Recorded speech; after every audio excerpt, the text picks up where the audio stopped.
Hey welcome back. I am Dharmendra sir from DSL learning institute. मेरे बच्चे, सबसे पहले मैं कहना चाहता हूँ डीएसएल लर्निंग में आप कैसे सीखें अंग्रेजी और कैसे आप बेहतर मार्क्स पा सकें। बेसिकली मैं आपको आज से प्रैक्टिस करवा रहा हूं और प्रैक्टिस के लिए एक एक चैप्टर उठा रहा हूं और उस चैप्टर मास्टरी काम होगा और इसके साथ साथ सिर्फ पढ़ोगे नहीं, आपको अंग्रेजी बोलना भी काम आ जाएगा। इसके साथ साथ किसी भी एग्जाम की तैयारी करते हो तो आपको कॉमन एरर देखना भी आ जाएगा।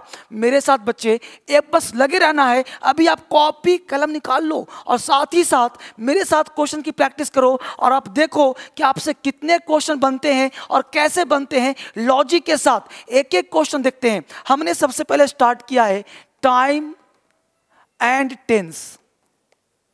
Time and tense. अब टाइम एंड टेंस की मैं बात करूं तो आप बचपन से टाइम एंड टेंस पढ़ते आ रहे हो, तो सबसे पहले टाइम एंड टेंस का बेसिक कॉन्सेप्ट आपको डीएसएल इंग्लिश से पढ़ना है, यहां पे प्रैक्टिस करना है। तो डीएसएल इंग्लिश पे टाइम एंड टेंस का क्या फैक्ट है, क्या कॉन्सेप्ट है, वो आइडिया लेना है। यहां मैं एक ग्लास बता दूं तो टाइम एंड टेंस, यहां पे टाइम एंड टेंस क्या कहता है, तो time shows to the meaning of the sentence and tense shows to the structure of the sentence. Time जो है वो सेंटेंस को मीनिंग को दिखाता है और टेंस जो है वो सेंटेंस के स्ट्रक्चर को दिखाता है। इन दोनों को मिला दोगे तो कंपनसेशन थ्योरी के तहत आप एग्जाम के क्वेश्चन बना सकते हो। अब क्वेश्चन के साथ साथ मैं आपको कॉन्सेप्ट प्लस रूल देता जाऊंगा ताकि आपको समझने में आसानी हो। यहाँ पे मैं देखता हूँ मेरे बच्चे, सबसे पहला काम यहाँ पे मैं एक पहला क्वेश्चन लेता हूँ और इस क्वेश्चन को देखने का प्रयास करेंगे। कैसे करने का प्रयास करते हैं, हमने हेडिंग बनाया time and tense advance test. अब यहाँ पे क्वेश्चन देखिए, सबसे पहला क्वेश्चन है her mother told him that the son, अब आगे फिल इन द ब्लैंक्स है, इन द ईस्ट। अब आप देखिए जरा गौर से, आपके साथ यहाँ क्वेश्चन है। अब यहाँ पे जरा गौर से देखिए, क्वेश्चन नंबर फर्स्ट है her mother told him that the sun in the east. अब बोलो रोज लगाऊं, विल राइज लगाऊं, इज राइजिंग, हैव राइजन या राइजेस। तो ध्यान देना बच्चे, कॉन्सेप्ट कहता है कि subject plus verb, subject plus verb. Concept कहता है यहाँ पे, समझने वाली बात है, ये समझना गौर से। कॉन्सेप्ट एक कहता है कि अगर सब्जेक्ट हो, सब्जेक्ट प्लस वर्ब, और अगर ये सब्जेक्ट वर्ब पास्ट टेंस का हो तो आने वाला क्लाउज भी पास्ट का ही होना चाहिए, पास्ट का ही होना चाहिए। अगर ऐसा कॉन्सेप्ट करेंगे तो यहाँ पे हमारा आंसर जो हो जाएगा वो हम कर सकते हैं रोज, लेकिन यहाँ पे रोज आंसर ना हो करके यहाँ पे आंसर डी राइजेस हो जाएगा। लेकिन क्यों, यही समझना हम लोगों को है कि आप पहला क्लॉज पास्ट, लेकिन अगर ये एक्शन, ध्यान देना बच्चे, अगर ये वाला एक्शन कोई यूनिवर्सल ट्रूथ हो, क्या कहा हमने, यूनिवर्सल ट्रूथ हो, यूनिवर्सल ट्रूथ हो, या फिर कोई एटर्नल ट्रूथ हो, एटर्नल ट्रूथ हो। जैसे हमने कहा कि द सन, सूर्य पूरब मुकता है, तो सूर्य पूरब मुकता है, यह क्या है, यूनिवर्सल ट्रूथ है। तो ऐसे एक्शन प्रेजेंट में बनाए जाते हैं, प्रेजेंट में बनाए जाते हैं। तो आपको समझना कैसे है कि जब कोई टेंस प्रेजेंट, ध्यान बच्चे, her mother told him that, यहाँ गौर से ध्यान दीजिए कि her mother told him that the son, the son हो गया सब्जेक्ट, ये तुम्हारा है पास्ट टेंस का, पास्ट का है, तो हमने कहा द सन। अब यहां ध्यान दीजिए, rose, will rise, is rising, rises. तो देखो आंसर डी हुआ कि नहीं हुआ, RISES। तो the sun rises in the east. क्यों सर, क्योंकि एक जो सन राइजेज है ये एक क्या है, यूनिवर्सल ट्रूथ है। तो जो काम सबके द्वारा सत्य हो, सूर्य पूरा मुकता है, मेरे कहने से, तुम्हारे कहने से, ये लोगों की मान्यता है कि जहाँ सूर्य निकल जाए उसी को पूरब कहते हैं, जहाँ सूर्य निकल जाए उसी को पूरब कहते हैं, वही यूनिवर्सल ट्रूथ हो गया। तो ये प्रेजेंट टेंस बनाया जाएगा। तो the sun rises in the east. अब बताओ the sun rises in the east right हुआ कि नहीं हुआ, राइट हुआ ना। तो इस तरह से कॉन्सेप्ट हम क्लियर करेंगे। तो पहला क्वेश्चन का आंसर होगा the sun rises in the east. तो हमने कहा पहला क्लाउज यदि पास्ट हो तो आने वाला क्लाउज प्रेजेंट का हो सकता है, कब, जब यूनिवर्सल ट्रूथ हो, जब हैबिचुअल एक्शन हो, जब प्रोवर्ब हो, जब इडियम्स हो। राइट बच्चे, यहाँ तक हम लोगों ने पहला काम किया। अब हम बात करते हैं सेकंड कॉन्सेप्ट की और सेकंड क्वेश्चन की बात करते हैं। तो यहाँ पे आप जानने का प्रयास करें सेकंड कॉन्सेप्ट क्या कहता है। राइट बच्चे, अब सेकंड क्वेश्चन के लिए आप आगे बढ़ने का प्रयास करिए।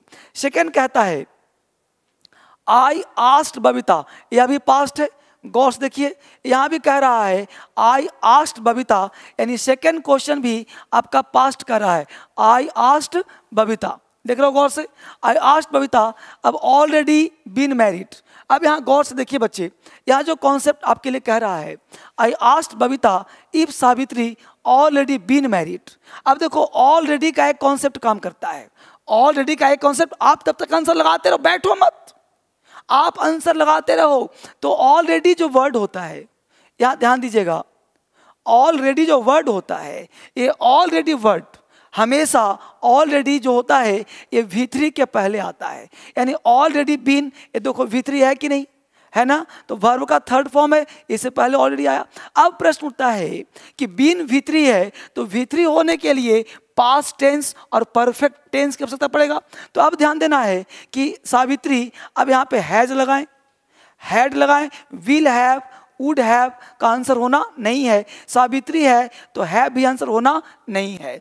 अब प्रश्न इतना है बेटा कि ऑलरेडी बीन मैरिड, तो पहला क्लॉज पास्ट। अब इफ सावित्री, अब ध्यान दो कि जब पहला क्लॉज पास्ट का हो तो अगला क्लॉज भी पास्ट का होना चाहिए, और ऑलरेडी का प्रयोग किस टेंस में, परफेक्ट टेंस में। अब परफेक्ट प्रेजेंट भी है और पास्ट भी है, तो यहाँ पे अगर हम हैव हैज लगाते हैं तो हैज लगाना गलत होगा, क्योंकि यहाँ पे आस्ट की बात कर रहा है, V2 की बात कर रहा है, इसलिए आने वाले क्लाउज में सावित्री, इफ सावित्री हैड होना चाहिए था, इस तरह का प्रयोग करना चाहिए। तो पहला क्लाउज पास्ट, तो आने वाले क्लाउज भी पास्ट टेंस का होना चाहिए। ये बात समझ में आ रहा है सबको? यहाँ पे ध्यान देना बच्चे कि अगर कोई पहला क्लाउज तुम्हारा पास्ट टेंस का हो रहा हो तो आने वाला जो क्लाउज होगा वह भी पास्ट टेंस का ही होगा। यानी ध्यान देना कि सब्जेक्ट प्लस यहाँ पे V2 का प्रयोग किया गया हो तो आने वाले क्लाउज में हैड प्लस V3 का प्रयोग हो सकता है, इसको आप ध्यान रखेंगे। तो पहला क्लाउज पास्ट तो आगे भी पास्ट होगा, इस यहाँ पे क्या प्रयोग करेंगे हम लोग, हैड का। तो यहाँ आंसर हो जाएगा दूसरे का C। तीसरा हम लोग को देखते हैं, if they early they would have caught the train. अब यहाँ पे ध्यान दीजिए बोर्ड पे कि यहाँ जो कॉन्सेप्ट कह रहा है बच्चे, यहाँ जो कॉन्सेप्ट कह रहा है कि इफ दे, तो इफ दे, अब यहाँ देखिए would have caught the train, would have caught, यानी कॉन्सेप्ट ये कहता है कि यदि सब्जेक्ट, ऐसा कॉन्सेप्ट हो, ध्यान देना बालक, कॉन्सेप्ट ऐसा हो कि इफ है ना, if plus subject plus had, if plus subject plus had plus V3 plus other word, यहां कॉमा लगाएंगे तो subject plus would have plus V3 plus other word. यानी कॉन्सेप्ट कहता है पहला क्लाउज यदि पास्ट टेंस का हो तो आने वाले क्लाउज में वुड हैव प्लस V3 का प्रयोग करते हैं। समझ पा रहे हो? पहला क्लाउज किस टेंस में, पास्ट परफेक्ट में, तो आने वाले क्लाउज में वुड हैव प्लस V3। अगर ए दिया है तो इसको ढूंढिए, ए दिया है तो इसको ढूंढिए, आप ढूंढने का प्रयास करिए, ए वाला तो ये ढूंढो, ए वाला तो ये ढूंढो। अब देखो they would have caught, they would have caught, तो दे वुड हैव कॉट दे दिया, यानी कि मेरा डिमांडिंग कौन सा है, ए वाला डिमांड कर रहा है। तो जब ये वाला डिमांड कर रहा है इसका मतलब हो गया कि इफ दे हैड, चूंकि यहाँ पे लेफ्ट होगा नहीं, हैव होना नहीं, वुड हैव होना नहीं, लीव होना नहीं, तो होगा क्या, तो पहला क्लॉज में क्या होगा, हैड लेफ्ट। तो यहाँ पे आंसर जो हम लोगों का है वो हो जाएगा हैड लेफ्ट। ठीक है बालक, आंसर क्या हो जाएगा, हैड लेफ्ट। तो यहाँ पे क्या कर देंगे, हैड लेफ्ट, तो यहाँ पे आंसर हो जाएगा हैड लेफ्ट। यहाँ पे काम समझ में आया सबको इस तरह से, तो इफ दे 3 का आंसर हो जाएगा C। समझ में आया बालक? बढ़िया से आप करो, आपके लिए मैं इतना मेहनत कर रहा हूँ ताकि आप प्रैक्टिस सीख पाओ, कॉपी कर निकाल के सीखने का प्रयास करो। यहाँ पे अगले कॉन्सेप्ट चलते हैं फटाफट हम लोग। अब देखो 4 नंबर क्वेश्चन शी। अब यहाँ गौर से देखिए क्वेश्चन जो है 4 नंबर C। अब C की बात, she in Calcutta for 3 years before the year 1992। अब यहां ध्यान दो बेटे कि यहां पे कह रहा है क्वेश्चंस,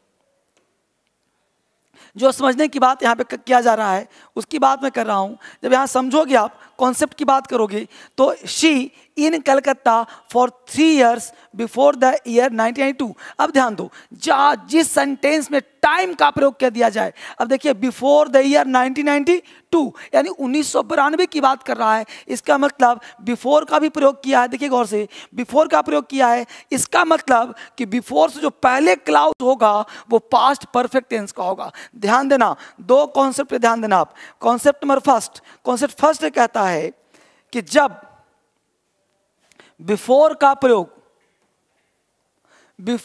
प्रयोग सिंपल पास्ट में और आफ्टर का प्रयोग पास्ट परफेक्ट टेंस में, यह ध्यान देना। बिफोर के साथ यदि टाइम का प्रयोग किया गया हो तो बिफोर के साथ टाइम, तो इसके पहले वाला जो क्लाउज होगा उसके साथ हैड प्लस V3 का प्रयोग किया जाएगा। ये कॉन्सेप्ट है। तो देखो तो बिफोर के साथ सिंपल पास्ट टेंस का प्रयोग हुआ है ना, तो इसके साथ जो है मुझे हैड बीन चाहिए। इसका मतलब यह हुआ कि यहाँ पे जो आंसर होगा वो हैज़ बीन नहीं होगा, इसका आंसर जो है वुड हैव बीन नहीं होगा, इज लिविंग नहीं होगा, वाज भी नहीं होगा, आंसर जो होगा वो डी होगा, हैड बीन।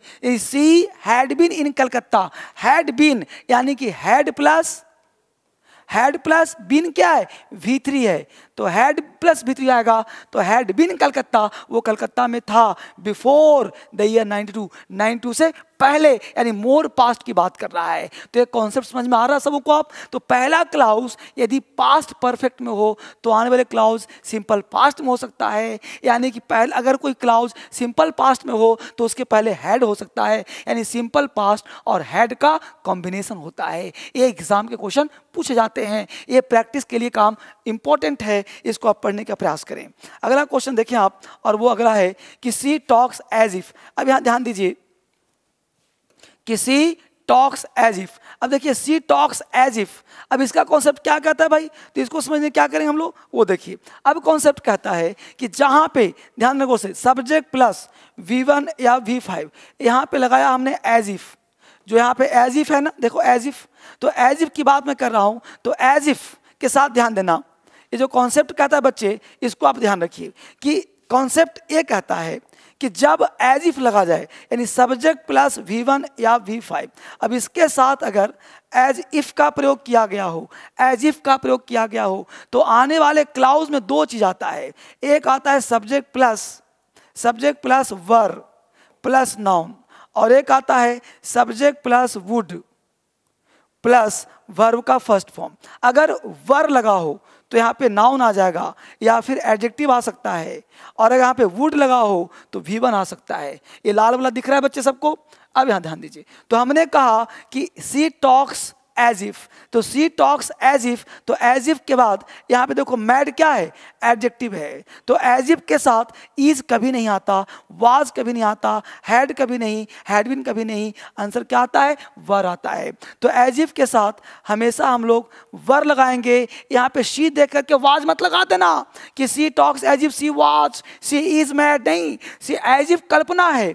एज इफ का मतलब क्या होता है, ध्यान देना बच्चे, एज इफ का मतलब होता है मानो की। इस कॉन्सेप्ट पे ध्यान रखना, एज इफ का मतलब होता है मानो की। पहले समझिए गौर से इसको, एज इफ का मतलब होता है बच्चे मानो की। इस कॉन्सेप्ट को आप जानिए, एज इफ का मतलब होता है मानो की। ध्यान देना आप, हमने कहा एज इफ का मतलब होता है मानो की। एज इफ मतलब मानो की, ये मानो की कल्पना को शो करता है, कल्पना को शो करता है। ये एज इफ अपने साथ हमेशा वर लेता है, क्योंकि जहां भी आप कल्पना करते हो वर लगता है, नहीं बोलते हो वो चलता है मानो कि शेर हो। He walks as if he were a lion, तुम बोलते हो मानो कि नेता हो। You speak as if you were a leader, वह ऐसा लगता है मानो वो पागल हो। It seems to me as if he were mad. बस में रहो। अगर मान लो कि वर्ब से बोलना हो, वुड लगाना हो, तो आप बोल सकते हो, वुड लगा कर भी आप इसको बोल सकते हो। और कैसे बोल सकते हो लगा करके, तो हमने कहा it seems it would rain, it seems it would rain, ऐसा लगता है ऐसे बारिश हो। बात समझ पा रहे हो, तो यहाँ पे वुड भी लगा सकते हो। तो हमने क्या कहा क्वेश्चन, इसको एट ए ग्लांस आप फटाफट देख लीजिए। पहला क्वेश्चन था her mother told him that the sun rises, यानी पहला का आंसर डी, दिखाई पड़ा सबको। दूसरा देखो यहाँ क्वेश्चन कर रहा है आई आस्क्ड बबीता सावित्री, तो यहाँ लगा दिया हमने हैड ऑलरेडी बीन मैरिड। तीसरा देखा इफ दे ध्यान देना, इफ दे हैड लेफ्ट है ना अर्ली दे वुड हैव, तो वुड हैव प्लस V3, तो यहाँ पे हैड प्लस V3 वहाँ चाहिए था। नेक्स्ट है सी, ध्यान दो, she had been in Calcutta for 3 years, है ना, इस तरह से कॉन्सन। She talks as if she were mad, she talks as if she were mad, तो यहाँ से क्या हो जाएगा सी। तो आई होप आप सीख पा रहे हो और काम कर पा रहे हो मेरे दोस्त। सबसे पहले उन सारे बच्चों को बिठाकर डिस्कस करो और इस वीडियो को ना अपने दोस्तों के साथ सब जगह आप बढ़िया से मिलकर पढ़िए, शेयर करके पढ़िए, तब मजा आएगा। फाउंडेशन प्लस कॉन्सेप्ट, ये DSL लर्निंग आपका है और आपके लिए मैं धर्मेंद्र सर आपके लिए काम करता हूँ। Thank you very much.